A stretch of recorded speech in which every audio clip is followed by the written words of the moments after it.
Esta es la quinta o la sexta conferencia ya, para que traten ustedes de conseguir las anteriores. Es una serie donde estamos ubicándonos bíblicamente, escatológicamente, y ojalá que todos tengan ahorita su Biblia en sus piernas, así abierta, con una revista, con un cuaderno, con una pluma, un lápiz, porque vienes a la iglesia a aprender. Y es horrible llegar a la iglesia y estar esperando que te pongan ahí un versículo, está muy bien, pero estos estudios necesitan, ¿verdad?, que tú estés en contacto con la palabra de Dios. Dichosos y felices todos ustedes que en esta mañana trajeron sus Biblias. Muy bien, en el libro de Oseas, en el Antiguo Testamento, el libro de Oseas, capítulo 5, versículo 15, y el capítulo 6, versículo 1 y 2, encontramos dos días proféticos para que puedan ustedes más o menos entrar en razón respecto a la forma como estamos desarrollando esta serie. Les recuerdo que en la Biblia existe la semana de 7 días. Nadie puede explicar quién impuso la semana de 7 días en el mundo. Nadie, más que la Biblia. ¿Por qué son 6 días y el séptimo descansar? 6 por 1, 6 por 1, 6 por 1. Desde el punto de vista nutricional y desde el punto de vista de la salud, Dios en su misericordia sabe que el cuerpo humano necesita descansar. Y cuando un ser humano no descansa el séptimo día, después de 6 días de trabajar, y si tú trabajas el domingo, bueno, el lunes es tu día de descanso, ya no hay ningún Shabbat obligatorio. Esto es importante recordarlo. Ya no tiene que ser el sábado. El cristianismo tiene el día primero de la semana, porque es el domingo, porque Pentecostés vino en domingo, Cristo resucitó en domingo, los apóstoles comenzaron a juntarse ya no el sábado sino el domingo, recogían las ofrendas el domingo, etcétera, etcétera, y muchos trabajan el domingo, entonces el día de descanso es el lunes. La cuestión es que trabaja 6 días y trata el séptimo día de no hacer nada. ¿Saben qué es nada? Exactamente. Nada. O sea, increíble que hay muchas personas que creen que, por ejemplo, en tiempo de vacaciones, que son 4 o 5 días que tomamos, o 6 días, 2 o 3 veces al año, se llevan al laptop y ahí están con los periódicos y ahí están. En lugar de que el descanso es el descanso, las neuronas del cerebro necesitan descansar.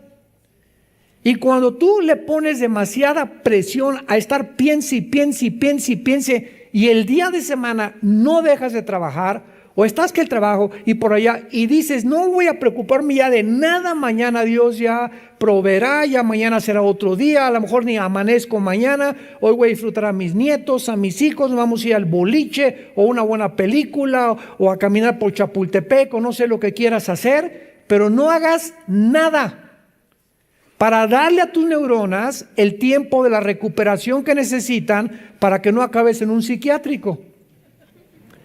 Entonces, esto es desde el punto de vista de la salud y nutricional. En el aspecto teológico, estos 7 días de la semana, Israel tenía también días de años. En otras palabras, los 7 días se convertían en 7,000 años. Porque dice el Salmo 90 y 1 de Pedro capítulo 3, que para Dios un día es como 1000 años. Entonces, si Dios estableció 7 días para que pudiéramos regir nuestra vida normal y trabajar 6 días y descansar el séptimo, de la misma manera, en el plan profético de Dios, la historia de la humanidad va a durar 6,000 años. Y ahorita, desde que Adán y Eva pisaron este mundo hasta Abraham, hubo 2,000 años, si lo quieres ir apuntando. De Adán a Abraham hubo aproximadamente 2,000 años. De Abraham a Cristo hubo 2000 años. Y de Cristo a nuestros días, la iglesia lleva aproximadamente 2000 años.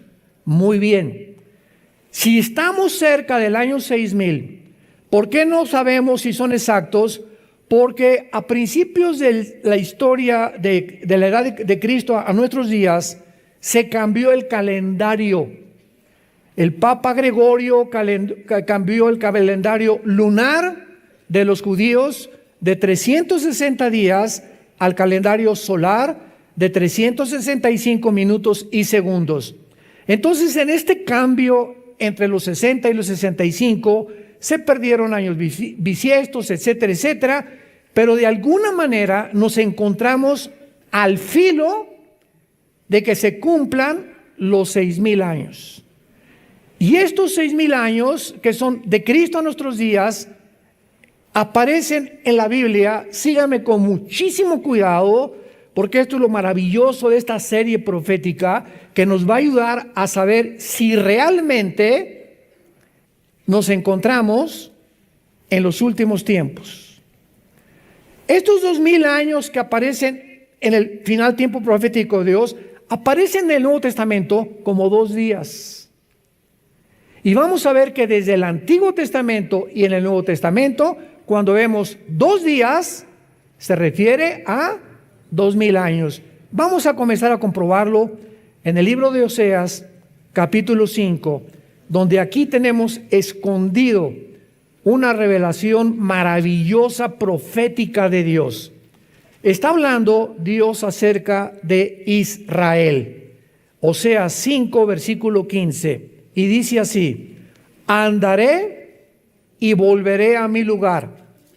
Es Dios el que está diciendo que va a andar durante un tiempo y después va a volver ¿a dónde? A mi lugar, o sea, el cielo. Ahorita lo vamos a comprobar que eso es lo que está hablando Dios. Les dije, síganlo con cuidado y saquen su lupa. Hasta que reconozcan su pecado y busquen mi rostro, en su angustia me buscarán. Dice Dios, voy a andar entre ustedes y me voy a ir. Y voy a regresar cuando Israel reconozca su pecado y busquen mi rostro. ¿Se acuerdan a Cristo cuando entró en su burrito a Jerusalén? Jerusalén, Jerusalén, que matas a los profetas, como la gallina quise buscar a los pollitos y meterte bajo mis alas, pero no me volverán a ver hasta que digan, Baruch Hashem Adonai Eloheinu, bendito el que viene en el nombre del Señor. No me buscarán hasta que me reconozcan que yo soy el Mesías. ¿Y cuándo va Dios a reconocer, cuándo Israel va a reconocer a Jesús? Después de los 2000 años. Cuando termine la época de la iglesia, viene la tribulación y en estos 7 años Israel se convertirá a Jesucristo. Y lo dice el versículo 15, en su angustia me buscarán, que serán los 7 años de la tribulación. El tiempo de angustia, Jeremías 37 de Jacob, que en el Nuevo Testamento se llama la tribulación. Continuemos en el capítulo 6. Vengan, y aquí ya hay muchísimo más profundidad, y volvamos a Jehová, porque Él arrebató y nos curará, hirió y nos vendará. Escuchen, nos dará vida después de 2 días, que no pueden ser de 24 horas, lo vamos a comprobar. En el tercer día nos resucitará y viviremos delante de Él. En 3 versículos se describe todo el panorama de Dios para Israel. Ahora, veamos esto con mucha más claridad. Noten ustedes en el versículo 2 que hay 2 términos que no significan lo mismo, porque ocurren en tiempos diferentes. El primero es tener vida y el segundo es resucitar. La promesa de que dice nos dará vida se cumplió en 1948 del siglo pasado, cuando los judíos regresaron casi cerca de 2000 años exiliados y dispersados por el mundo a establecer el Estado libre y soberano de la nación de Israel. Ahí Israel renació nacionalmente, pero no espiritualmente. Regresaron a su tierra, pero no se convirtieron y todavía no se convierten, aunque hay un movimiento impresionante ya en el mundo de cantidad de judíos étnicos que están aceptando a Jesús como el Mesías, que son los primeros frutos de los que se van a convertir con los 144,000 judíos que van a predicar en el tiempo de la tribulación. Bueno, entonces veamos esto, que la promesa que se hace aquí de tener vida es una referencia directa a el renacimiento de Israel como nación, si lo quieren apuntar. Y nos preguntamos, ¿qué otra nación en la historia del mundo ha vuelto a nacer después de haber estado exiliada de su tierra por más de casi 2000 años a través de la historia? ¿Qué nación ha podido igualar a Israel para renacer después de casi 2000 años? Y este milagro de este renacimiento de Israel se profetizó en Isaías 66:8, escrito hace 2700 años. ¿Quién oyó semejante cosa? ¿Quién vio tal cosa? ¿Concebirá la tierra en un día? Pregunta el Espíritu Santo, ¿nacerá una nación de una vez? Pues en cuanto Sión estuvo de parto, dio a luz sus hijos. Entonces, Israel, damas y caballeros, señores sociólogos que nos visitan, antropólogos, historiadores, es la única nación en la historia que no ha tenido comparación con ningún estado, con ninguna nación que haya podido, ya no digamos todas las generaciones, por casi 2000 años, ninguna nación en una sola generación, que en la Biblia una generación son aproximadamente como 80 años, de acuerdo al Salmo 90 también, no ha podido ninguna nación en la historia regresar a su religión, a su estado, a su lenguaje. No lo perdieron el hebreo, mezclado con algo de arameo, como en 1948, ante los ojos expectantes del mundo. Me voy a adelantar un poquito, porque las primeras dos guerras mundiales, la Primera Guerra Mundial preparó a Israel para su tierra. Y la Segunda Guerra Mundial preparó a la tierra para los judíos. Increíble que tuvo que haber dos guerras mundiales para que en la Primera Guerra Mundial los ingleses les quitaran al Imperio Otomano de los turcos el control del Medio Oriente. Cuando en 1923 los ingleses, el general Alibay, entra a Jerusalén y sacan a los turcos y se acabó el Imperio Otomano turco que había prevalecido casi 500 años. Y de 1923 a 1945 los ingleses tenían el control del Medio Oriente. Acaba la Segunda Guerra Mundial en 1945 y la Liga de Naciones, que después se convirtió en las Naciones Unidas, decretan que los ingleses se salgan y que Israel tome posesión de su tierra soberanamente, convirtiéndose en un estado. Entonces vemos cómo a través de toda la historia Dios trabaja por etapas. Dios va preparando tu vida igual que las naciones. A ti te prepara tal vez de los 15 a los 20 años para que estudies algo, o para que vivas con una familia, o para que hagas esto, sin que tú te des cuenta, el periodo que tú estás atravesando en tu vida te está preparando para la segunda etapa. Pues es que yo me divorcié, hermano. Bueno, ese divorcio te va a ayudar si aprendes, y esa caída y ese problema y ese fracaso en tu trabajo te va a ayudar para la próxima etapa si tú te mantienes, como decía mi esposa Marta, con la presencia de Dios en tu vida. Aléjate de Dios y olvídate de Dios por los problemas que tienes y pierdes, abortas tu llamado. Te sales del camino y te puedes quedar como los judíos en el Antiguo Testamento, 40 años dando vueltas. En la geometría, un círculo es un punto donde tú partes y regresas al mismo punto.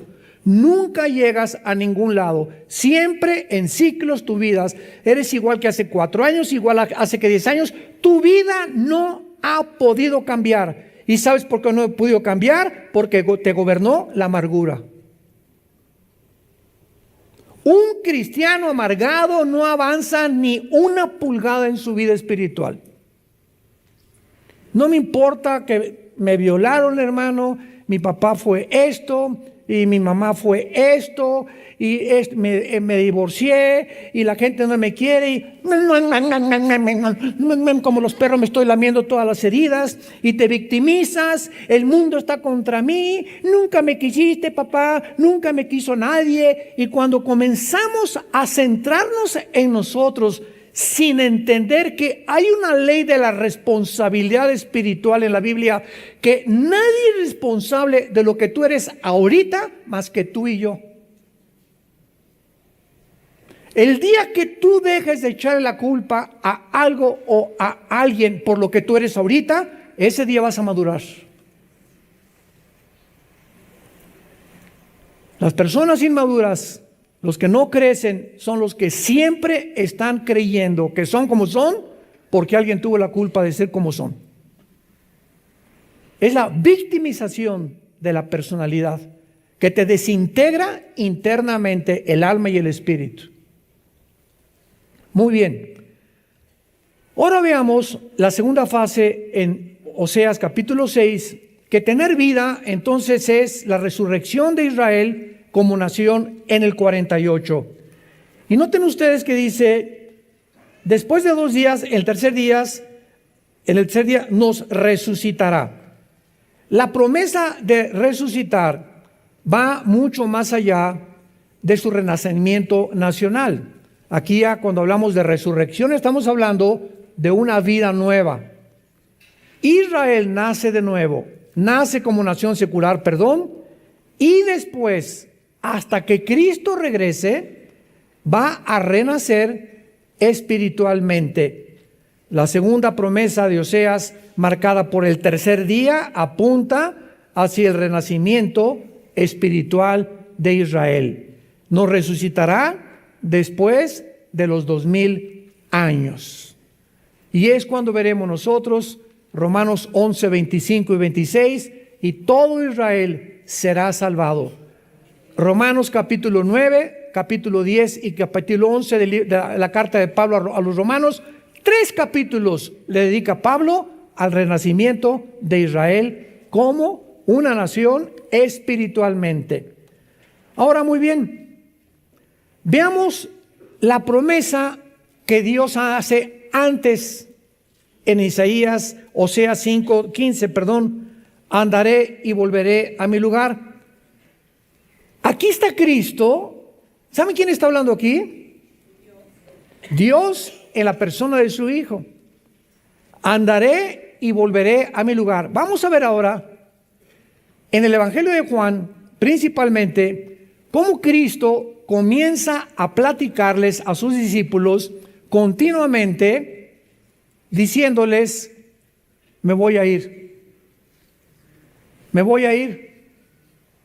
Voy a regresar. Y estaban los discípulos, ¿a dónde? ¿A Tlacomulco? ¿A dónde te vas? ¿De qué está hablando? ¿Se va de vacaciones o qué? Pero él estaba citando Oseas 5:15, de que él iba a regresar a su lugar e iba a regresar al mundo cuando Israel se convirtiera, que será en el tiempo de la tribulación. Vayamos pues al Evangelio de Juan. ¿Ya ven por qué no traen su Biblia? Muchachitos. Capítulo 7. Juan 7. Entonces Jesús dijo, Juan 7:33, todavía un poco de tiempo estaré con ustedes e iré al que me envió. Todavía los discípulos con este lenguaje no lo entendían. Continuamente, vamos a seguirlo viendo, Jesús está anunciándoles que se va a ir. Y qué increíble que sepa Jesús a dónde se iba a ir después de muerto. Al que me envió a la tierra, me envió a morir. Pero yo sé que cuando después muera a los 3 días, voy a subir al que me envió. Veamos ahora Juan capítulo 13, nos brincamos hasta el capítulo 13, versículo 33. Hijitos, Juan 13:33. Aún estaré otra vez, aún estaré con vosotros un poco. Me buscarán, pero como dije a los judíos, así les digo ahora a ustedes, a donde yo voy, ustedes no pueden ir. Ahí Él les dice a los discípulos con más claridad, antes me voy a regresar con el que me envió. Y ahora les digo, cuando yo me vaya, ustedes no se pueden ir conmigo. O sea, yo me voy a morir primero que ustedes. Ustedes me van a alcanzar después, todavía no se lo revela, pero quiero decirles ahorita que a donde yo voy ustedes no van a poder ir. Y más confusión trajo a los discípulos. ¿Y ahora por qué nos quiere dejar huérfanos? ¿A dónde quiere ir que no nos quiere llevar con Él? No tenían la idea todavía de la dimensión espiritual que Jesucristo estaba mencionando. Juan capítulo 14. No se turbe vuestro corazón del 1 al 3. Crean en Dios, crean también en mí. En la casa de mi Padre muchas moradas hay. Si así no fuera, yo os lo hubiera dicho. Voy a preparar lugar para vosotros. Aquí ya en tercer lugar, les digo que va a regresar con el Padre. Número 2, que a donde Él va, ellos no lo pueden acompañar. Y ahora aquí les dice, a donde yo voy, les voy a preparar un lugar. ¿Irá a algún hotel? ¿Irá a la Riviera Maya a prepararnos ahí algo rico para vivir ya eternamente ahí en la Riviera junto con Él? Y aquí los discípulos, más que cualquier otra cosa, entraron en un estado de ansiedad por no entender espiritualmente las palabras de Jesús. Y en el versículo 3 les dice, y si me fuere y os prepararé el lugar, vendré otra vez. Aquí está hablando del arrebatamiento de la iglesia. ¿Cómo sabemos que no está hablando de la segunda venida, que es otro evento completamente diferente? Porque dice, y os tomaré a mí mismo.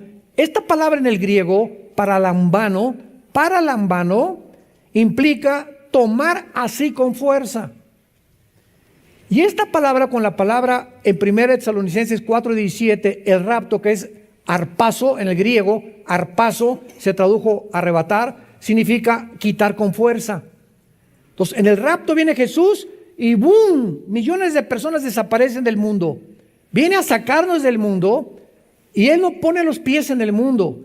Él es del cielo, nos saca del mundo y nos reunimos con Él en el espacio cósmico. Y ya que estemos con Él, nos vamos hacia el tercer cielo con Él. Pero Él baja por nosotros porque el espacio cósmico es el dominio de Satanás.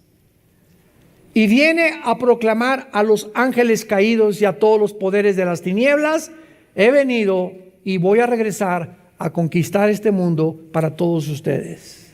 Para que donde ustedes estén, donde yo estoy, ustedes estén conmigo. Muy bien, sin embargo, aun cuando actualmente nos encontramos en la época de la iglesia, que son estos 2000 años, esto es importante. La iglesia, amados santos de Dios, la iglesia no es la fuerza que está guiando el plan profético de Dios. La iglesia no es, repito, la que está guiando el plan profético de Dios, porque el factor crítico que Dios usa en toda la Biblia es Israel. ¿Te gustó? Todas las profecías bíblicas del final de los tiempos están relacionadas con Israel. La iglesia va a desaparecer al cumplirse los 2000 años, el rapto nos vamos. Pero aquí en la tierra siguen 7 años de tribulación, donde Dios va a tratar con Israel para que ellos puedan, en este tiempo de angustia, al final reconocerlo como el Salvador. Y ya que Israel reconozca a Jesús como el Salvador, regresamos con Él en la segunda venida.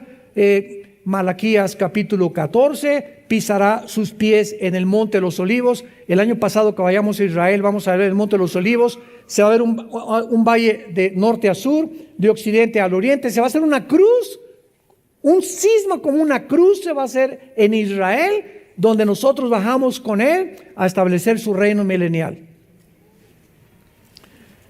Israel es el termómetro de Dios. Con esto estoy adelantándonos para que ustedes comiencen en esta serie que estamos estudiando, entender que ahora tenemos que tener nuestros oídos y nuestro enfoque para saber en qué tiempo nos encontramos, estar en contacto con lo que está pasando en Israel. Israel es el termómetro de Dios. Dios no ha desechado a Israel, no ha dejado a Israel. Estamos temporalmente en la iglesia injertados, Romanos 11, en el olivo natural. Somos el olivo silvestre.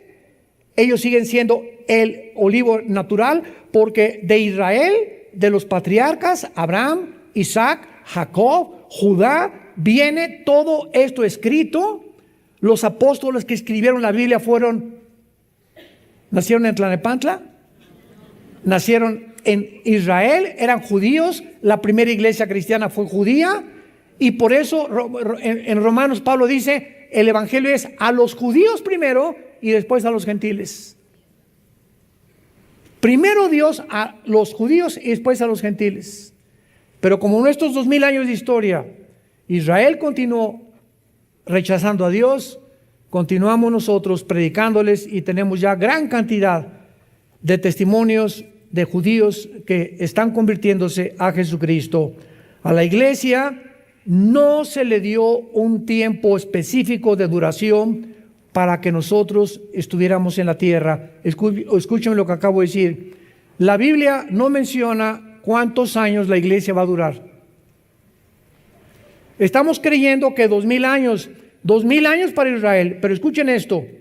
Si llegamos al año 2000, que es cuando Dios comienza la tribulación, podemos ser sacados nosotros o arrebatados 6 meses antes de que el anticristo firme el tratado, 1 año antes, o el rapto puede venir 5 años antes y pasar 5 años antes hasta que el anticristo firme el tratado.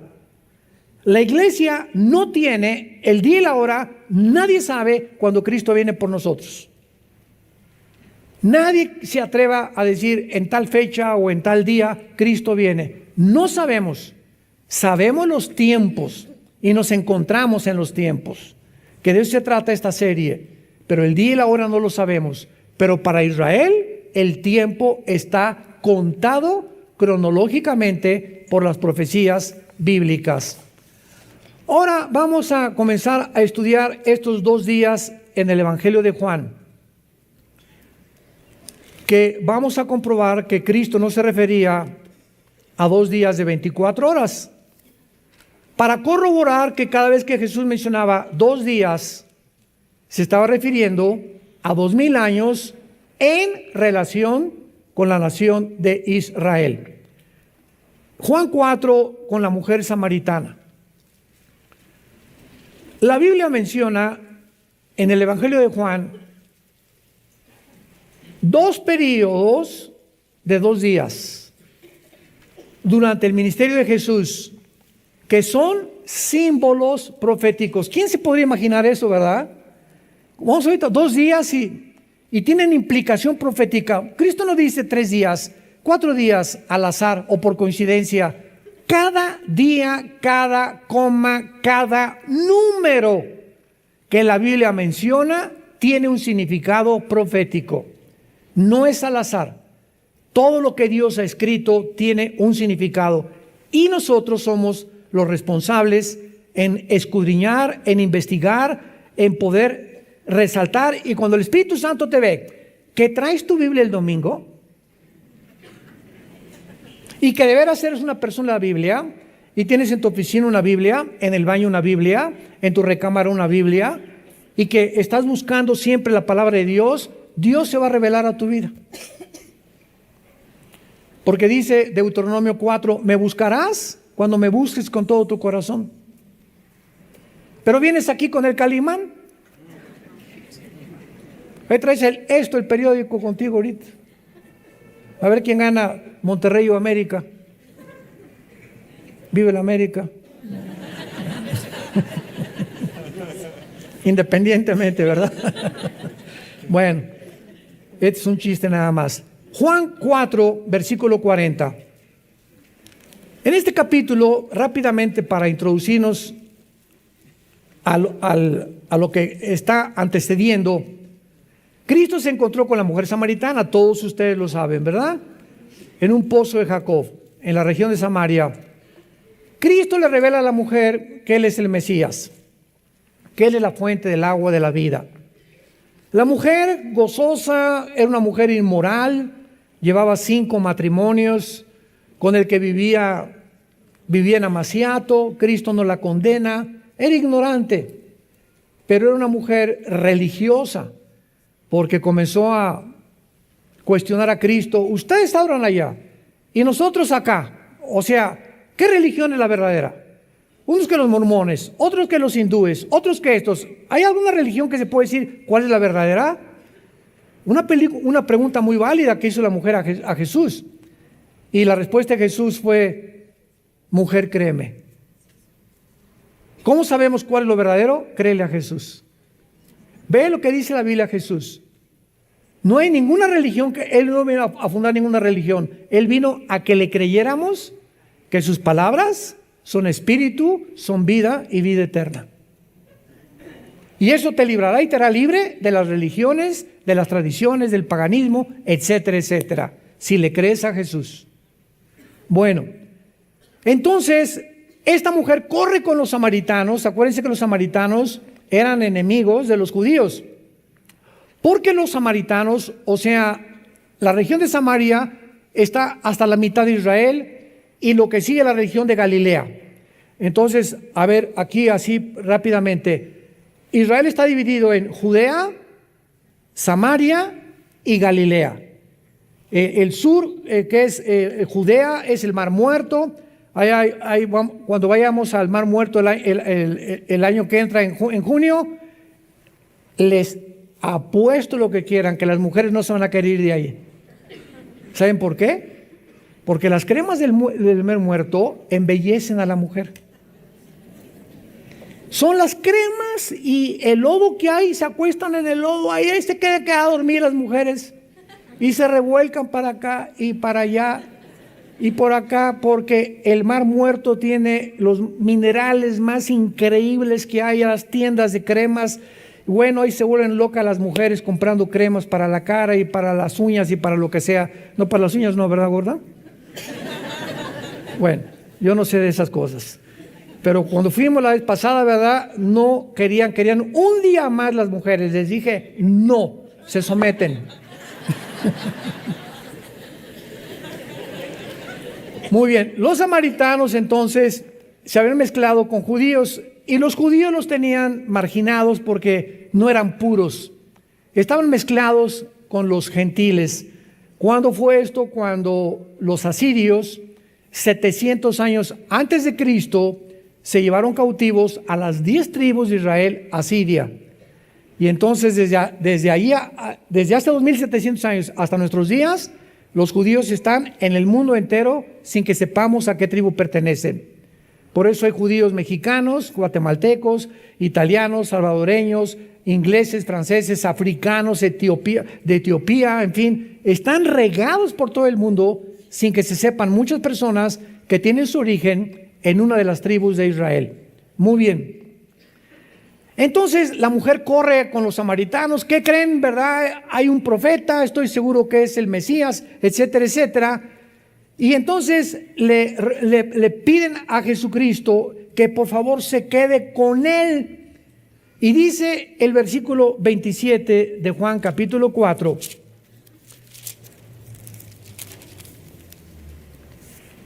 En esto vinieron los discípulos y se maravillaron de que hablaba con la mujer. Sin embargo, ninguno dijo, ¿qué preguntan o qué hablan? Sin embargo, encontramos en el versículo 42, y decían a la mujer, ya no creemos solamente por tu dicho, porque nosotros mismos hemos oído y sabemos que verdaderamente este es el Salvador del mundo en Cristo. 2 días después, salió de allí y se fue a Galilea. Pregunta, ¿por qué Jesús detiene su visita a Samaria 2 días? ¿Por qué 2 días? ¿Qué relación hay en que él se haya quedado 2 días con los samaritanos, con los 2000 años relacionados con la profecía para Israel? Y la respuesta es la siguiente. En todo su ministerio, casi ninguno de los judíos se convirtió. Y en la primera visita a Samaria, casi todos los samaritanos se convierten, los marginados, los desechados del mundo. Y en ese momento, Jesucristo, al decir, me quedo 2 días con ellos, los samaritanos son un tipo de la iglesia. Ellos eran mezclados, gentiles con judíos, y la iglesia, ¿cómo está mezclada en el siglo XXI? Gentiles con judíos también. Y cuando Jesús dice, me quedo 2 días con ustedes, está hablando proféticamente que después de los 2000 años vendría Dios a establecer su trato con los judíos. Qué impresionante que es en un ministerio de 3 años y medio, donde la mayoría eran judíos, se rehúsan a creer en él, y en un solo día en Samaria todos los gentiles casi creen en él. ¿Qué significado tenía, verdad? Que la época de la iglesia está mezclada también, pero predominantemente de gentiles. Ser un reflejo de este ministerio de Jesús que tuvo con los samaritanos. ¿Podríamos alguna vez habernos imaginado esto? ¿Ven cuántas joyas y cuántas piedras preciosas? Ahorita todavía están muchos. Lo comprendo. El año que entra lo vas a entender un poco más.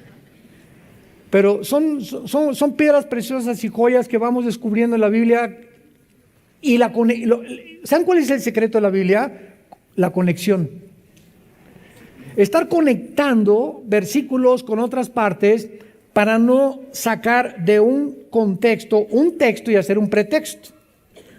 Esta es la razón por la cual hay tantas sectas que sacan un versículo sin tomar en cuenta otras partes de la Biblia, y entonces si no tienes el rompecabezas completo, no puedes enseñar la Biblia, porque estarías enseñando herejías.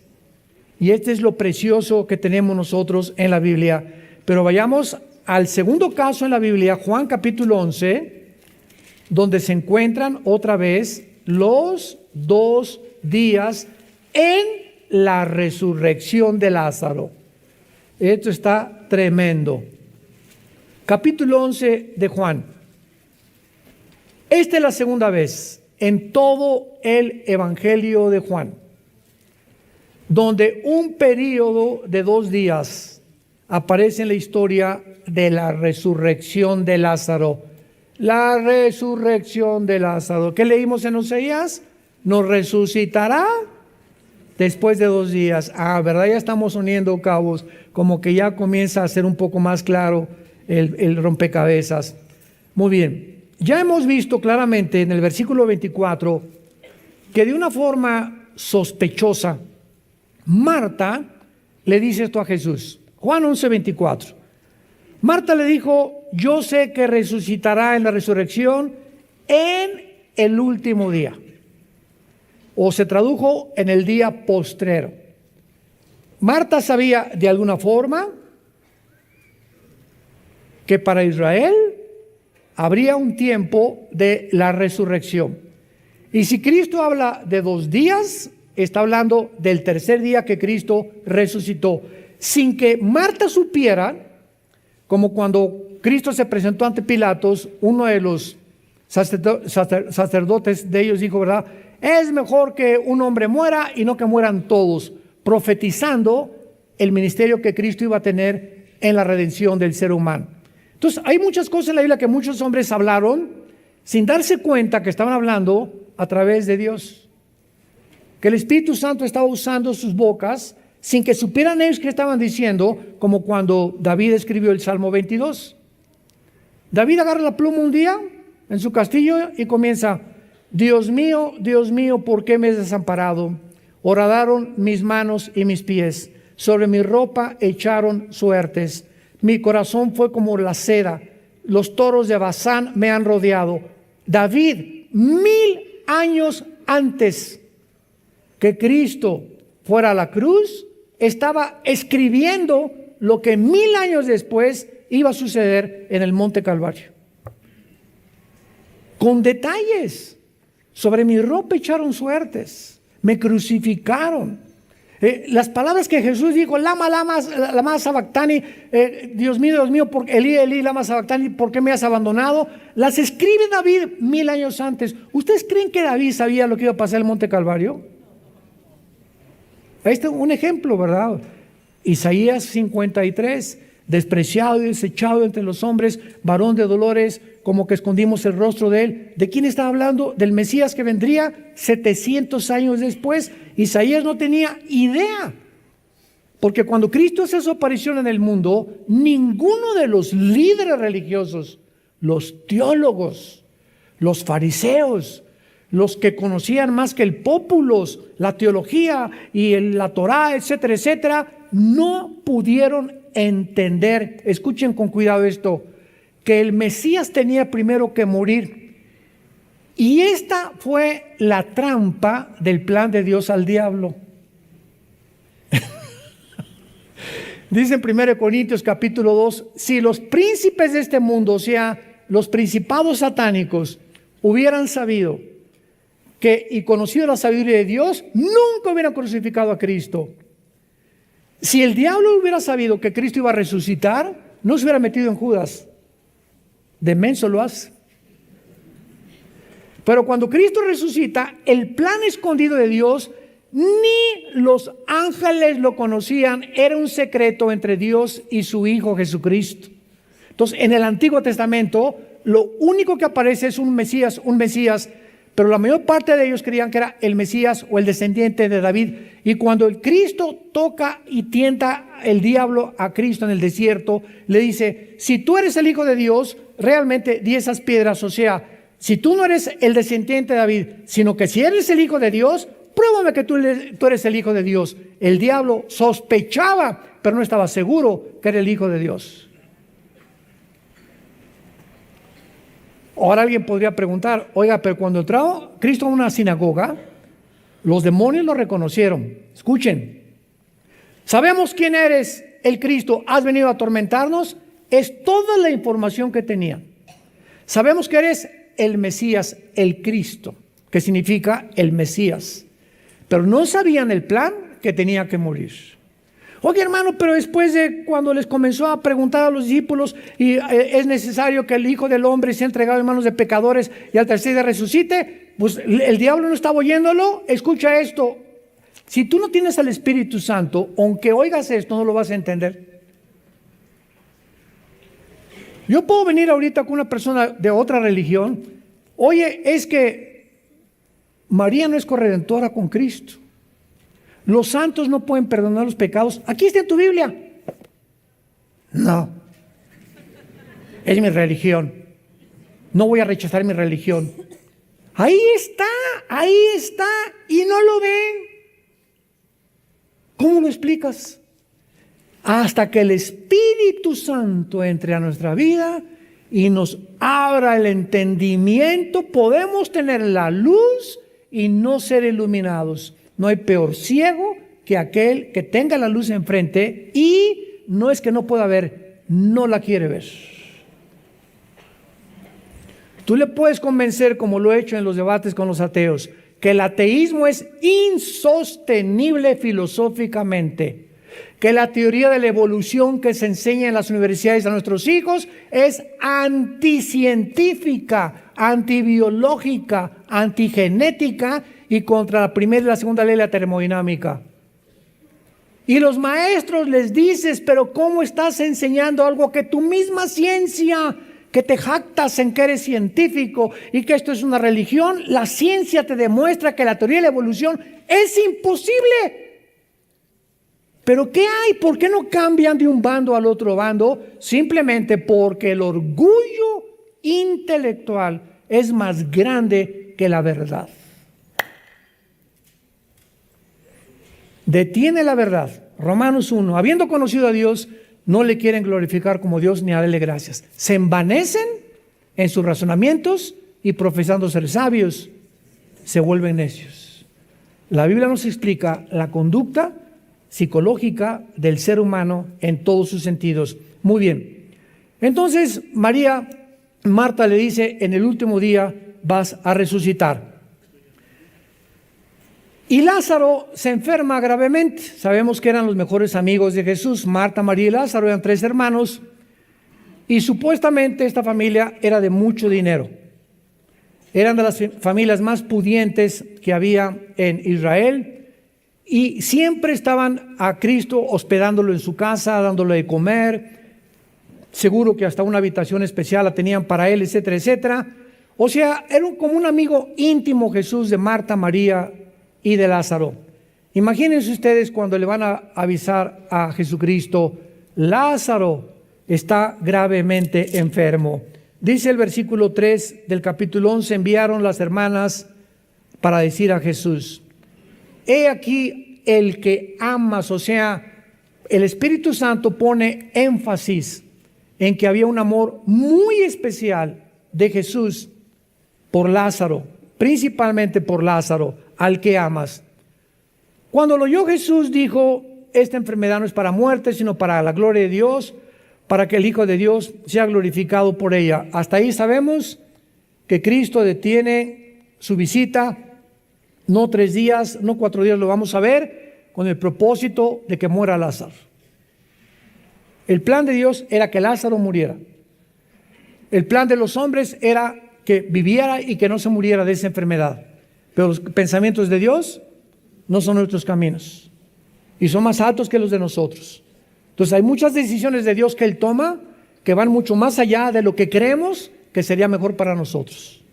Es como hace poco me dijeron una persona que querían ir a resucitar un muerto y les dije, miren hermanos, si don Pancho Pistolas resucita, ¿saben lo que va a pasar? Que abriendo los ojos le va a decir, devuélvanme. Por el amor de Dios, estaba mucho mejor que en mi rancho. Estoy mejor que en este mundo de sufrimiento. La muerte es la liberación del alma y del espíritu para estar en un lugar que ni nos imaginamos y queremos traerlos de vuelta. Solamente para que esté conmigo, porque lo extraño. Y claro que es lógico eso, ¿verdad? Y quisiéramos que no perdiéramos a los seres queridos, pero cuando el cristiano sabe que una persona de la familia ha partido con el Señor y está en un lugar 1000 veces mejor que en este mundo, ese es un consuelo que te da para tener paz en tu vida y seguir viviendo para Cristo y no vestirte de negro 5 años. Muy bien. Entonces le envían a Jesucristo y dice el versículo 6, cuando oyó pues que estaba enfermo, se quedó 2 días en el lugar donde estaba. ¿Por qué 2 días? Siempre pregúntate en la Biblia, ¿por qué? ¿Por qué? ¿Por qué? ¿Por qué es esto? El mundo de los por qué que pertenece a los niños. ¿Por qué los globos se elevan, papá? ¿Por qué en el avión veo como hormiguitas a la gente? ¿Por qué esto? ¿Por qué el otro? ¿Por qué se hace caliente el agua? ¿Qué es lo que calienta el agua? ¿Por qué el agua se evapora? Y los niños tienen 1000 preguntas y crecemos, llegamos a los 50 años y dices, ya lo chepo todo. Qué feo, ¿no? Cuando hay tiempo de preguntas y respuestas en los seminarios que tenemos, veo cantidad de cristianos que no tienen preguntas. ¿Cómo no lees la Biblia? Oye, leo la Biblia y 1500 dudas salen. Nunca podremos conocer la respuesta a todas las dudas, seríamos dioses. Entonces, mientras estemos en un mundo limitado y la mente de Dios, que es la palabra de Dios, tendremos 1000 dudas. Y el secreto es no quedarte con las dudas, investigar, preguntar, porque Dios quiere responderte. Entonces, se queda 2 días y la pregunta es, ¿por qué? ¿Por qué 2 días se queda Jesús en Betania? Intencionalmente Jesús retrasa su viaje. Ni siquiera acabé y miren, ya están. Fíjate qué malintencionados, ¿verdad?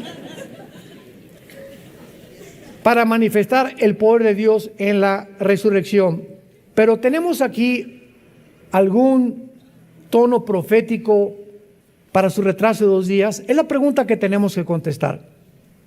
Ya sabemos que los 2 días para que resucitara y corroborar que al tercer día también le iba a resucitar, porque entonces al tercer día resucita Cristo a Lázaro, proféticamente anunciando y señalando su resurrección. Pero ¿habrá algún tono profético relacionado con los 2 días de Israel? ¿Está Lázaro representando simbólicamente a Israel? ¿O estaba Jesús insinuando nada más que la muerte de Israel, o que la muerte de Israel como nación duraría 2 días? La resurrección de Lázaro fue un milagro. ¿Quién lo puede negar? Pero solo fue una resurrección física, porque recuerden que él resucitó y volvió a morir. El primero en haber muerto sin haber resucitado, sin regresar a la vida, ha sido Jesucristo. Todas las resurrecciones que tú veas en la Biblia volvieron a vivir. O sea, no estaban desconectados del espíritu. Una vez un cardiólogo, amigo mío en Toluca, hace como un mes me mandó un correo. Me dice, Armando, tengo testimonios de personas que están siendo resucitadas en las salas de emergencia. Y yo le contesté, no estaban muertas. ¿Cómo si el corazón les dejó de latir? Y hasta pudimos saber que el cerebro no les funcionaba. Le dije, bíblicamente, Santiago capítulo 1, el momento que el espíritu separa el cuerpo, sobreviene la muerte. Esas personas no resucitaron, no se habían muerto. El espíritu estaba todavía sobre ellas. Así que no resucitaron a ellas. Simplemente Dios, el espíritu lo volvió a meter para que siguieran viviendo. No es hasta que el espíritu se separa bíblicamente del cuerpo que sobreviene la muerte clínica. Mientras tanto, le dije, me dijo, tienes toda la razón. Y este hermano es un cardiólogo de mucho respeto en el Estado de México. Entonces vemos nosotros que la resurrección de Lázaro fue un milagro, pero fue solamente una resurrección física. No recibió la inmortalidad de su cuerpo glorificado, o sea, que no volvería a morir. El espíritu de Lázaro aún está esperando la resurrección y la glorificación junto con nosotros. Después de 2 días, Israel ha sido resucitado, como lo leímos en el libro de Oseas. Mientras que Israel ya abandonó la oscuridad total de su tumba nacional, aún no ha entrado Israel a la resurrección espiritual. ¿Se acuerdan de Oseas? Nos darás vida y después la resurrección. A Lázaro se le dio vida, pero su resurrección está esperando hasta el día de Jesucristo. Entonces, en estos 2 días, Cristo corroboraba y confirmaba a Israel que verdaderamente el plan para él era que las profecías se cumplieran hasta después de 2000 años. ¿En qué tiempo nos encontramos? Estamos así de los 2000 años. Y vamos a ver en la próxima conferencia ahorita que sigue que estos 2000 años son impresionantes relacionados con Israel. Rápidamente para terminar, porque se acabó el tiempo. De Adán a Abraham hubo 1948 años. ¿Quién fue Abraham? El padre de Israel. De Adán a Abraham hubo 1948 años, el primer Adán. El segundo Adán, ¿quién fue? De Jesucristo a Israel hubo 1948 años. ¿Coincidencia?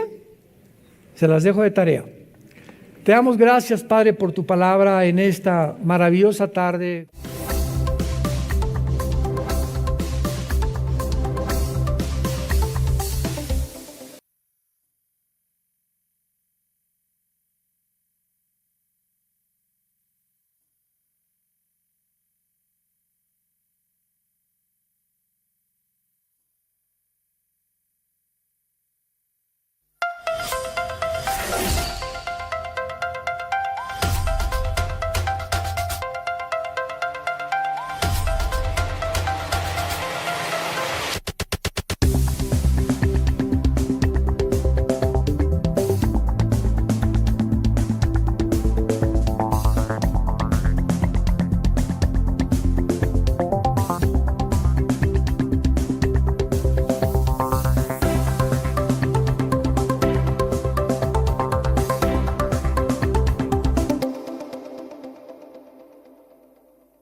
Muy bien, hoy se celebra la resurrección de Jesucristo de entre los muertos y vamos a dar lectura en el Evangelio de Juan capítulo 20, lo que sucedió.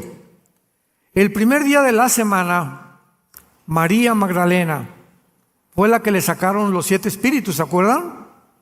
Que estaba súper endemoniada. Bueno, pues esa mero. María Magdalena fue la primera que fue de mañana, siendo aún oscuro, al sepulcro y vio quitada la piedra del sepulcro.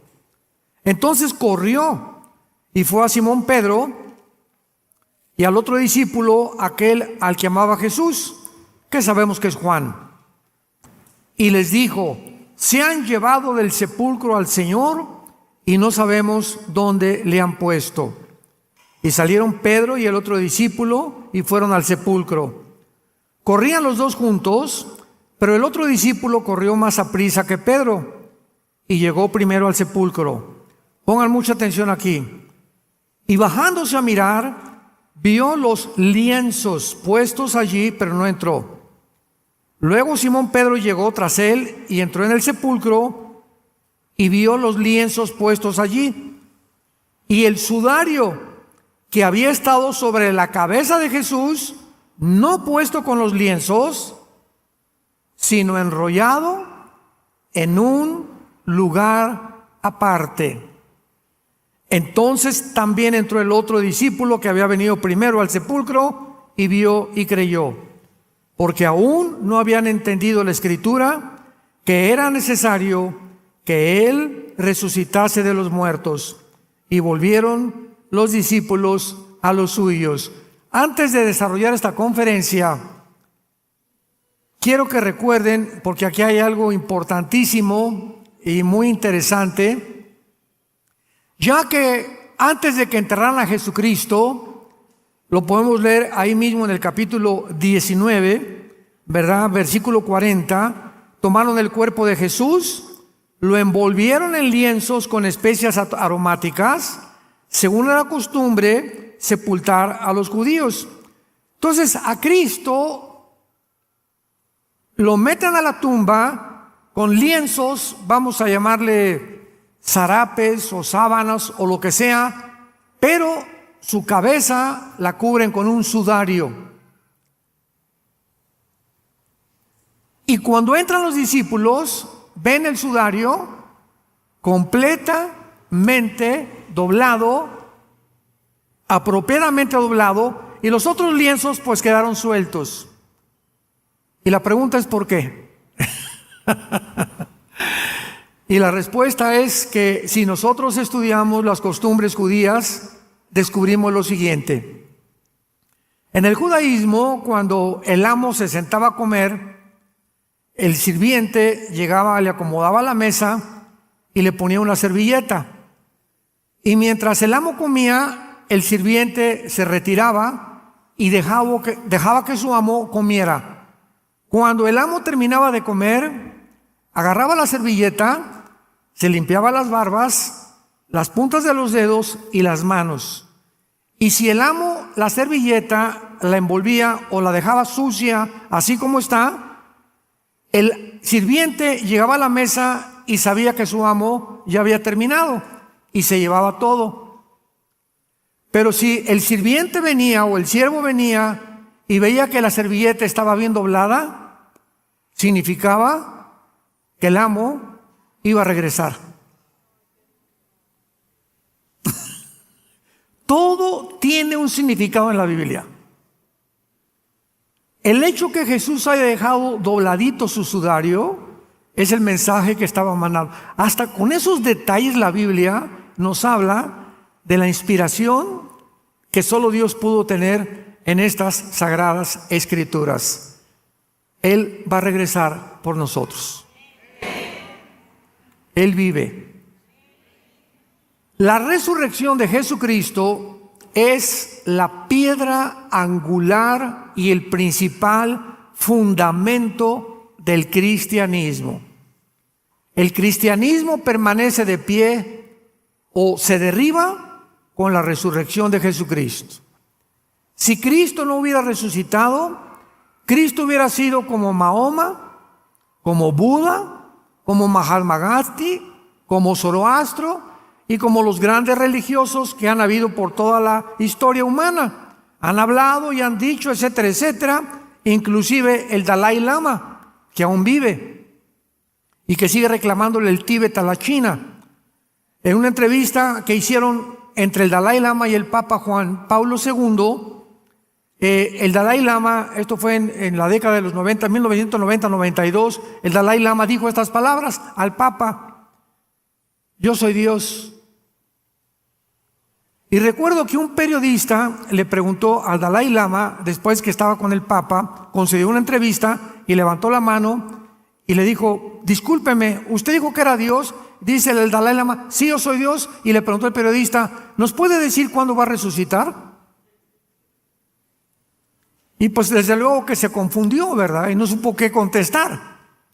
Y encontramos en la persona de Jesucristo que si la resurrección de Jesucristo no tuvo lugar, el cristianismo es una falsedad. Porque no hubiera habido ninguna esperanza que Él decía la verdad.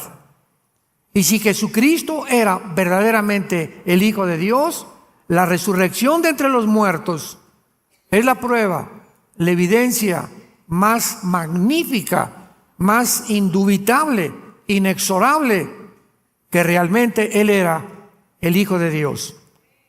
Pero vamos a analizar la resurrección de Cristo primero desde el punto de vista físico, que se llama la ley de la entropía.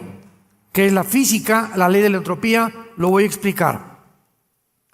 La ley de la entropía en la física, maestros de física que nos acompañan, confirma, demuestra científicamente que el universo se encuentra en un proceso de deterioro, de decaimiento, de envejecimiento. En otras palabras, todos los organismos vivos están sujetos a morir. El inexorable triunfo de la muerte se aplica a todos los organismos vivos y al deterioro de todas las cosas materiales. Tu casa se echa a perder, tu cama se echa a perder, los carros se echan a perder, todo se envejece, todo se pudre, todo está completamente bajo una ley que se llama en la física la ley de la entropía. El mismo Sol pierde millones de toneladas masa por segundo. Esta ley de la entropía nos muestra claramente y se demuestra con otra ley física que se llama la ley de la termodinámica. Las leyes físicas de la termodinámica, escuchen, rigen todas las leyes que existen en el universo científicamente hablando. ¿Qué dice la primera ley de la termodinámica, que se llama la ley de la conservación? Que nada se crea o se destruye, solo se transforma. Y la segunda ley dice que todo tiende al desorden, al deterioro, a la oxidación, a la muerte, y es la ley del decaimiento cualitativo. Qué interesante que estas leyes fueron descubiertas siglos después, cuando la Biblia ya establecía la ley de la entropía y la segunda ley de la termodinámica. Permítanme demostrárselo en el libro de Romanos, capítulo 8. Bienaventurados los que trajeron su Biblia, ellos irán en el rapto. Es una tristeza cuando los cristianos vienen a la iglesia sin Biblia. ¡Qué barbaridad! Romanos capítulo 8. Y dice así, versículo 20: porque la creación fue sujetada a vanidad, no por voluntad propia, sino por causa del que la sujetó en esperanza. Porque también la creación misma será libertada ¿de qué cosa? De la esclavitud, del decaimiento, de echada a perder. Y se usa la palabra corrupción. Todo se está corrompiendo en el universo que nos rodea. Sale la noche, levanta la vista al cielo y las estrellas que ves ya no existen. Lo que tú estás viendo es lo que la luz de la estrella tarda en llegar a la tierra, pero son estrellas que ya desaparecieron hace miles de años. Las mismas estrellas tienden a desaparecer. Todo completamente va a sufrir un decaimiento, y la Biblia le llama la esclavitud de la corrupción.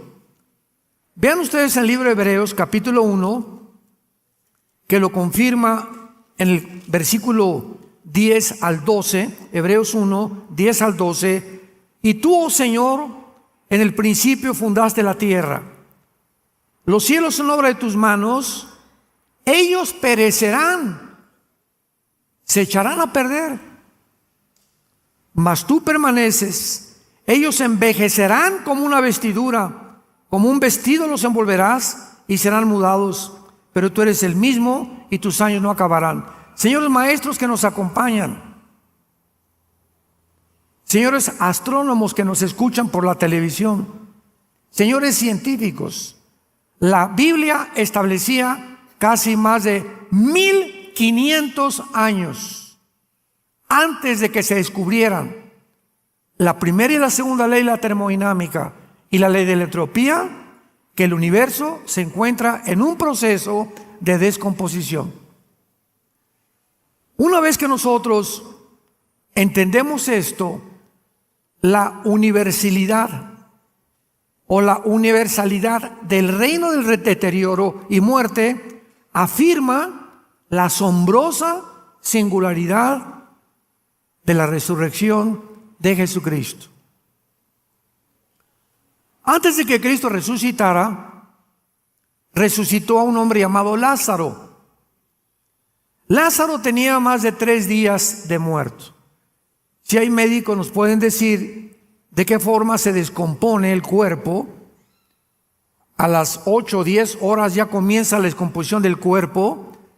La sangre ya no circula, comienza todo a echarse a perder por dentro, ¿verdad? Y se tiene que enterrar al difunto.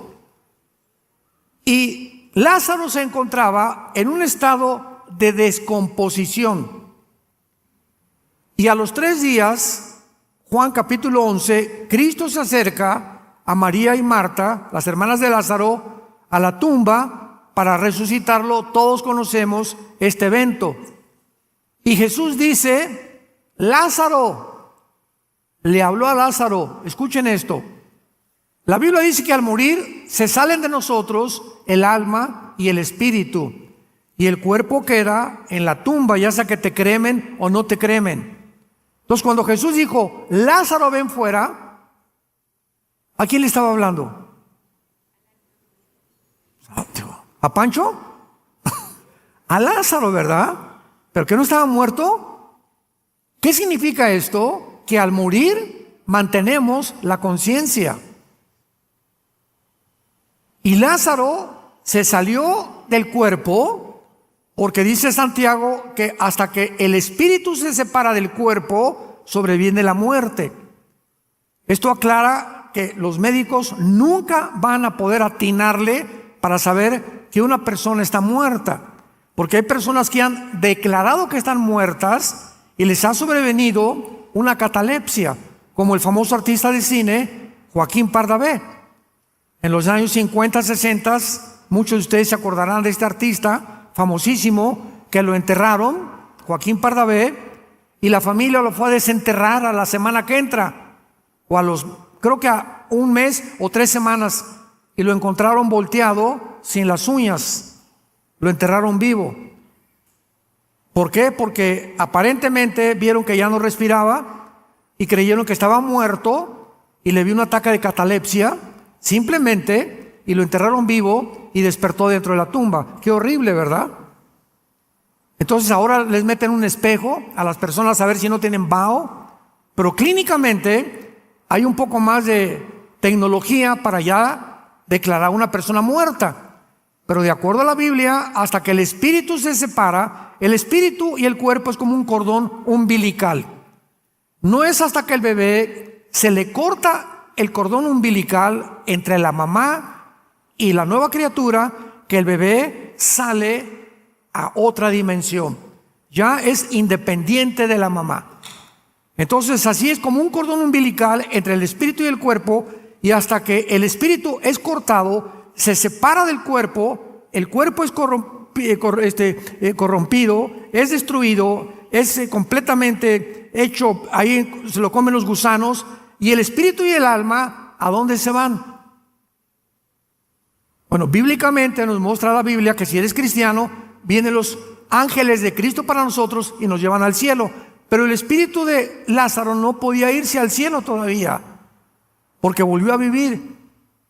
Entonces cuando Jesús dice, Lázaro ven fuera, la conciencia de Lázaro, que está en el alma y en el espíritu, oyó la voz, escuchen esto, aquí está el cuerpo descompuesto, el cuerpo sin el espíritu no puede vivir, y el espíritu de Lázaro entró al cuerpo y volvió a reconstruirlo celularmente. Comenzó otra vez su corazón a palpitar, comenzó la sangre a circular y recobró la vida. Y cuando quitaron la piedra de la tumba, Lázaro salió así vendado, porque así salían. Y Dios le dijo a los discípulos, quítenle las vendas, porque Jesucristo vino a darnos vida y nosotros discipulamos quitándole las vendas a todos ustedes que estaban muertos, y yo también, y eso es lo que se llama el discipulado. Estamos siendo desvendados de todas las ataduras de nuestro pasado.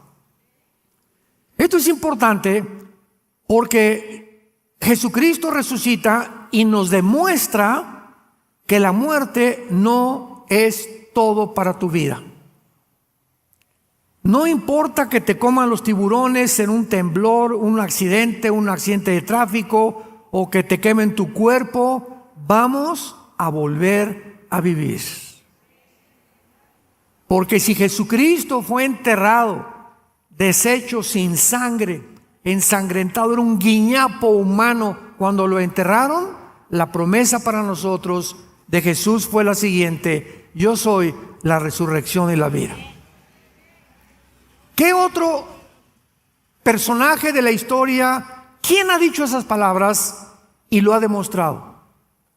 Ahora, ese grupo de discípulos que seguían a Jesús, si no lo hubieran visto resucitado, no se hubieran atrevido a enfrentarse al imperio más cruel de toda la historia humana, al imperio romano.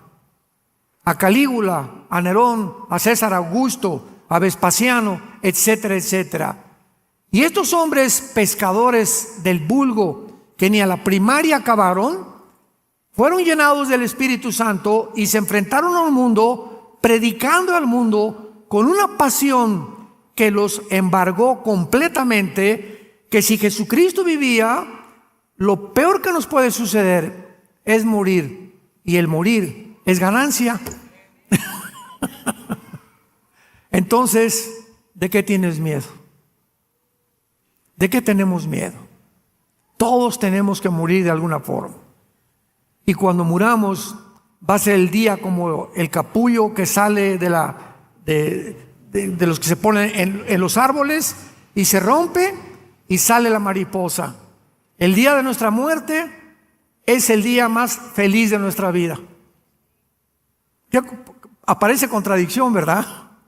Como me dijo una vez una señora: oiga, pastor Alducin, mi abuelita se está muriendo y queremos que venga usted porque parece que ya se murió y queremos que la venga a resucitar. Y les dije: ¿qué edad tiene tu abuelita? 93 años. Y les contesté: pues ya déjala que se pinten. ¿Para qué quieren que siga aquí sufriendo con nosotros?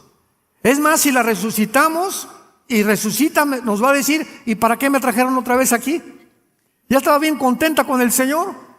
Así somos de tontos los cristianos, ¿verdad? No, que se levante a los muertos el muchacho, esa es cosa. ¿Por qué queremos, por ignorancia, que la gente que muera regrese a nosotros? No quisiéramos, ¿verdad?, que nuestro esposo, nuestra esposa, nuestro hijo, nos llenamos de tristeza, pero la esperanza de saber que los familiares que amamos o amigos han muerto nos llena de un sentimiento de seguridad mezclado con tristeza, pero de saber que se encuentran en un lugar mejor que nosotros. Y a eso te da un consuelo, te da un descanso. Mi hijo, mi esposa, mi abuela se encuentran ya descansando por el amor de Dios. ¿Para qué quieres que sigan comiendo tlayudas aquí? Allá tienen mucha mejor comida que nosotros. Muy bien. Todos los grandes hombres y líderes de la historia, Buda, Mahoma, Zoroastro, Confucio, Gandhi, Carlos Marx, murieron y siguen en sus tumbas. Pero ve a Jerusalén, la tumba de Cristo está vacía, completamente vacía, ni los huesos están ahí. Si Cristo no hubiera resucitado, pasaría la historia como todos estos grandes religiosos, pero aún peor, hubiera quedado como un lunático, psicópata, sociópata, paranoico, farsante y el mentiroso más grande de toda la historia, porque él mismo aseguró claramente antes de morir que él iba a resucitar. Veamos Mateo capítulo 16. Qué increíble vida la de Jesucristo. Mateo 16, versículo 21. Desde entonces comenzó Jesús a declarar a sus discípulos. Vean todas las profecías que hay en un versículo. Número 1, que le era necesario. Él venía a cumplir la agenda de su Padre. Cuando vino Cristo al mundo tenía una agenda. Y el Padre le decía: a ese sáname, a ese no lo sanes. A ese sácale demonios, a ese no sácale demonios. Cuando se encontró con la mujer samaritana, dice Juan capítulo 4, le era necesario, como aquí necesario, ir a Samaria. Porque en su agenda se despertó Jesús y dijo: hoy a las 12 tienes una cita con una mujer que va a estar junto a un pozo y vas a platicar con ella.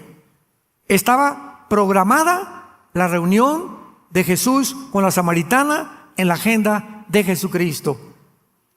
Y Jesucristo sabía perfectamente bien el día que iba a morir. Porque antes de morir, ¿se acuerdan la Santa Cena?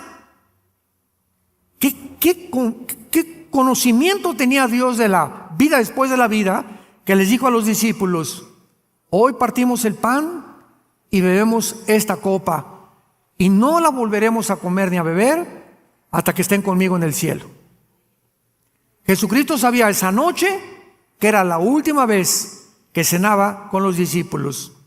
Sabía que lo iban a apresar y que entre las 9 de la mañana y las 3 de la tarde, iba a durar 6 horas colgado en una cruz. Él sabía todo perfectamente bien en su agenda lo que tenía que hacer. Les dijo a los discípulos que era necesario, número 1, ir a Jerusalén. 2, padecer de los ancianos. 3, de los escribas. 4, de los principales sacerdotes. 5, ser muerto. Y 6, resucitar. 6 cosas menciona Jesús que estaban incluidas en su agenda. Tengo que ir a Jerusalén. Los ancianos me van a detener. Los líderes religiosos, los escribas, y tengo aparte que ser muerto y voy a resucitar al tercer día. ¿Se imaginan que esto no se hubiera cumplido? Los discípulos se hubieran decepcionado y hubieran dicho, pues fue un mentiroso, un farsante, tuvo alucinaciones, y los discípulos no hubieran podido cambiar el mundo con el mensaje de la resurrección. Entonces, por otro lado, también la resurrección de Cristo es un evento históricamente demostrable. Una vez una persona, un maestro de una escuela me dijo, ¿y cómo estamos seguros que Cristo resucitó? Y le contesté, muy buena pregunta.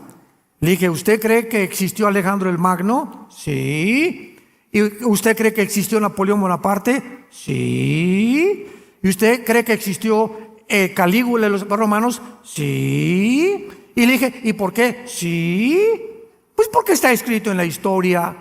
Y le dije, si usted lee a Tácito, si usted lee a Josefo, que son los historiadores del tiempo de Cristo, que están en los pasajes de historia en Grecia, en Roma, en el Museo Natural de Londres, en Francia, en Inglaterra, etcétera, etcétera. Aquí están todos los pergaminos y toda la historia de Jesucristo, y ellos dan testimonio que el imperio romano del lado oriental quedó completamente en Constantinopla, y que 1000 años después el imperio romano que está del otro lado, del lado occidental, fue cuando fue tomado por los otomanos turcos. Así que la resurrección de Cristo, de acuerdo a los historiadores que escribieron que no eran cristianos, demuestran que el mensaje de la resurrección cambió al imperio romano.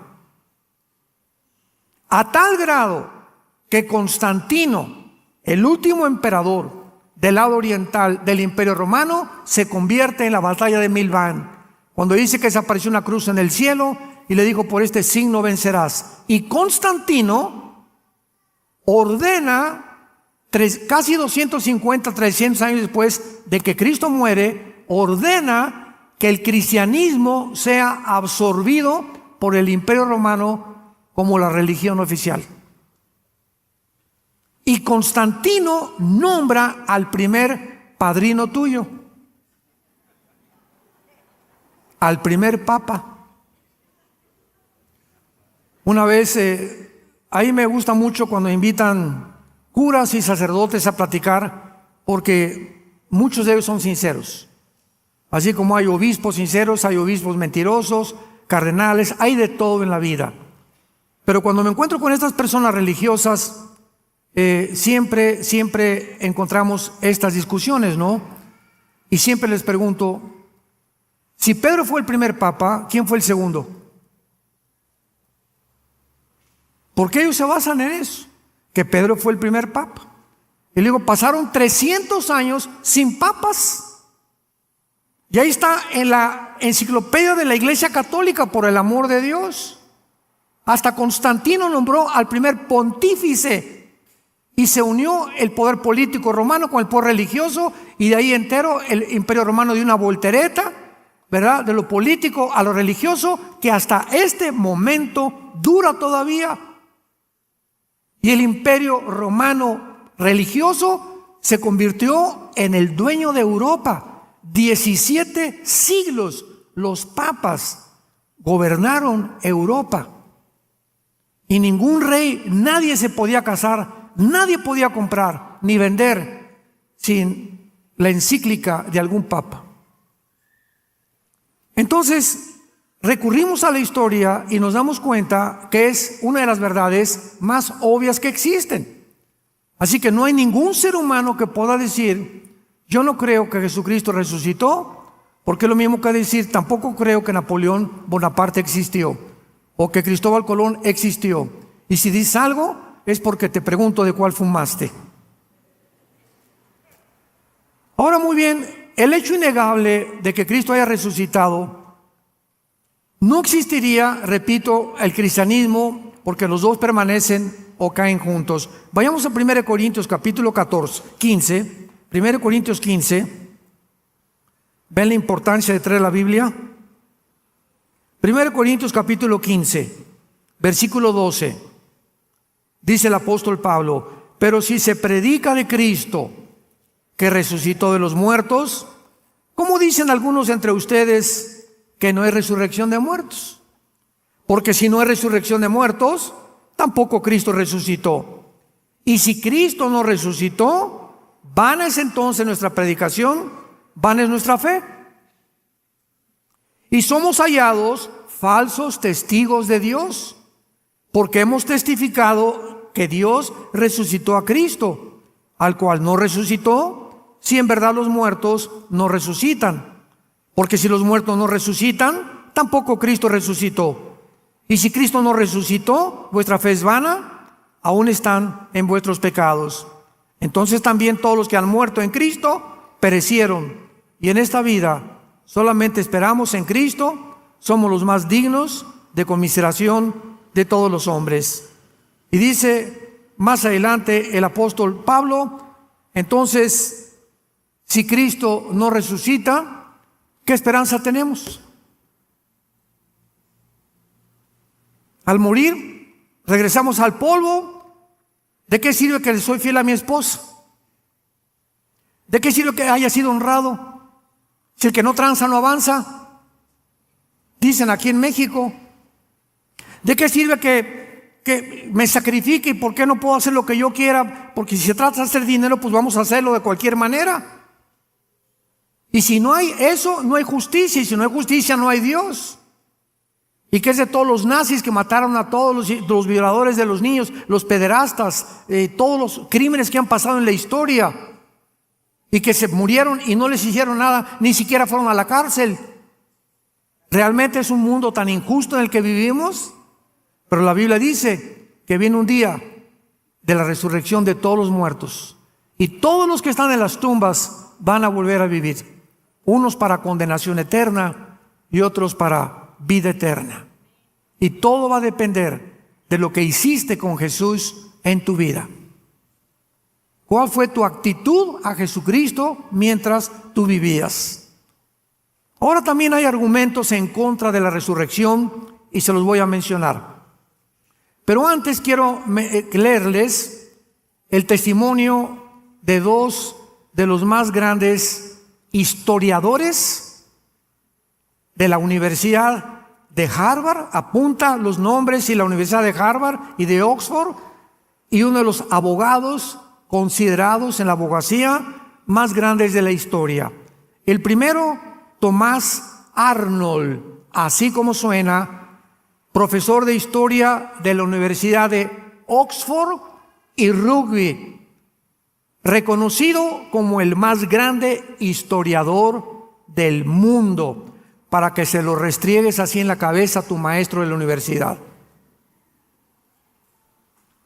Thomas Arnold escribió: no conozco ningún otro hecho en la historia de la raza humana que haya sido mejor probado, con tantas evidencias indubitables, que la gran señal que Dios nos dejó al haber resucitado a su Hijo Jesucristo de entre los muertos. Thomas Arnold, profesor de historia, considerado el más grande historiador de la historia humana.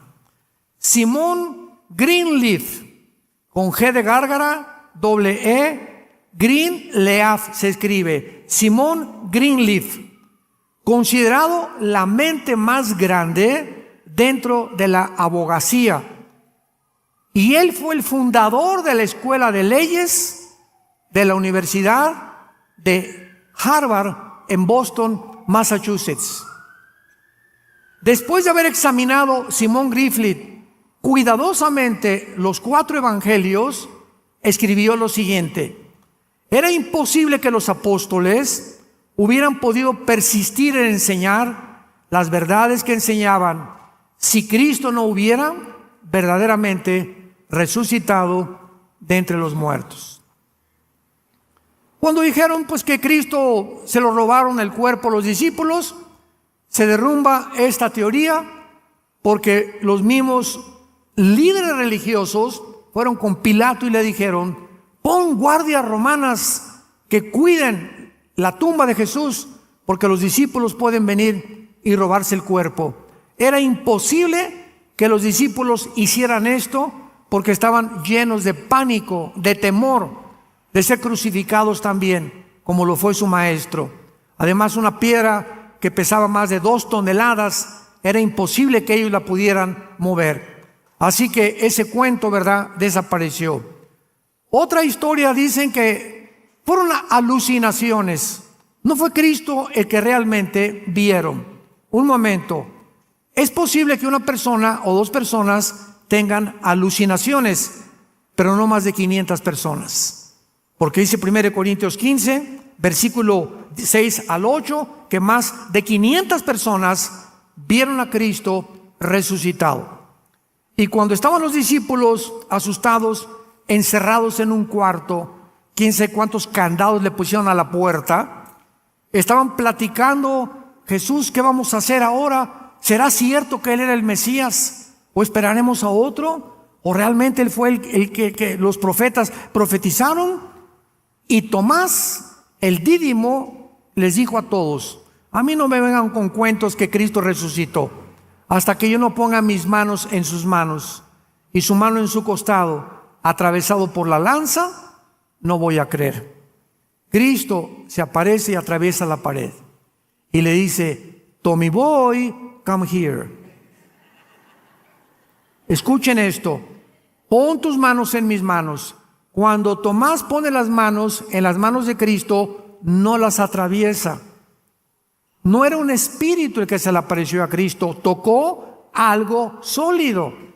Y cuando Jesús le dijo: toca tu mano en mi costado, por ahí entró la lanza, tocó algo sólido, mostrándonos que el cuerpo resucitado de Jesucristo ya no estaba bajo las condiciones gravitacionales, ni de las leyes de las fuerzas nucleares, ni tampoco del deterioro, de la ley de la entropía que mencionamos, porque su cuerpo podía materializarse y desmaterializarse a voluntad.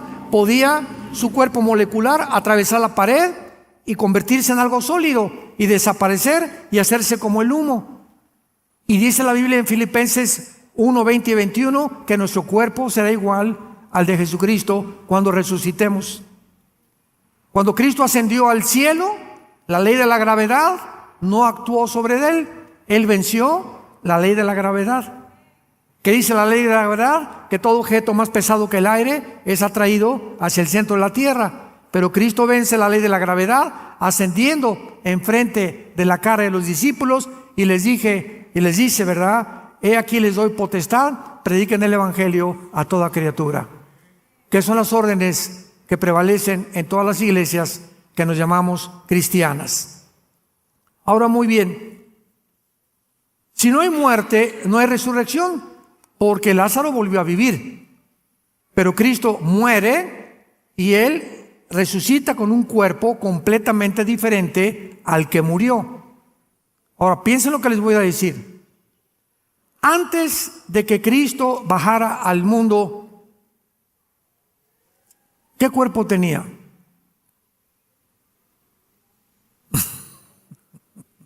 ¿Tenía un cuerpo Cristo? Tiene que haberlo tenido porque hay cuerpos espirituales, lo vamos a ver ahorita. Y cuando baja al mundo, toma otro cuerpo.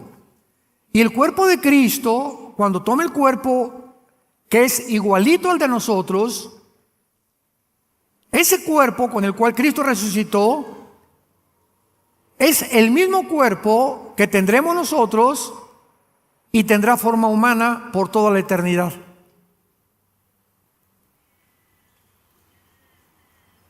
Dios escogió el cuerpo humano para vivir eternamente con nosotros en la eternidad.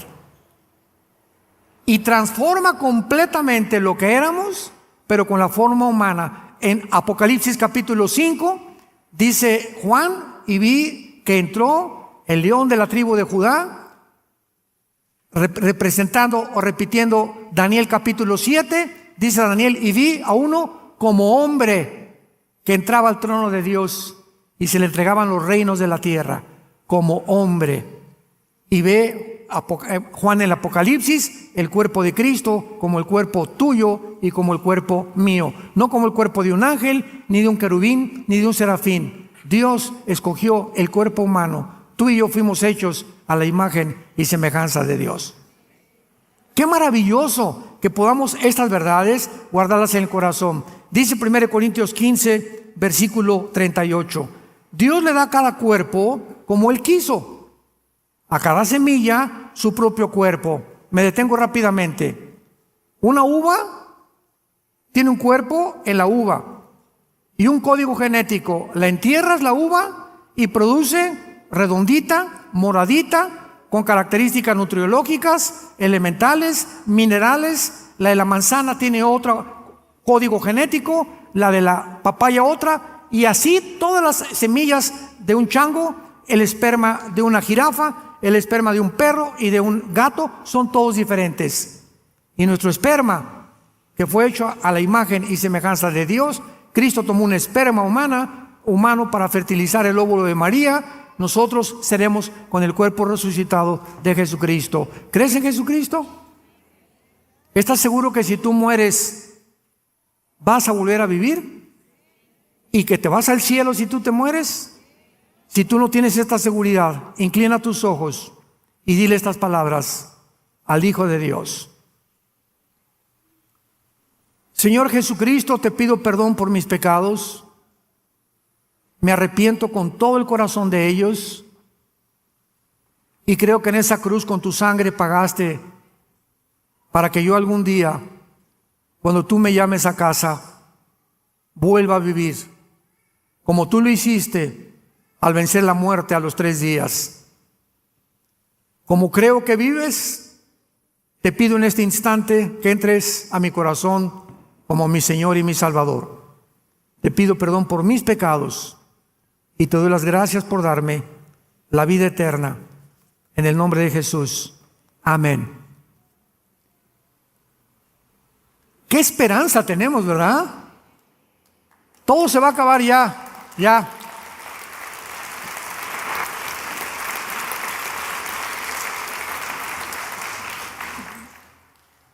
Si no los veo en Oaxaca el año que entra, los veo allá arriba.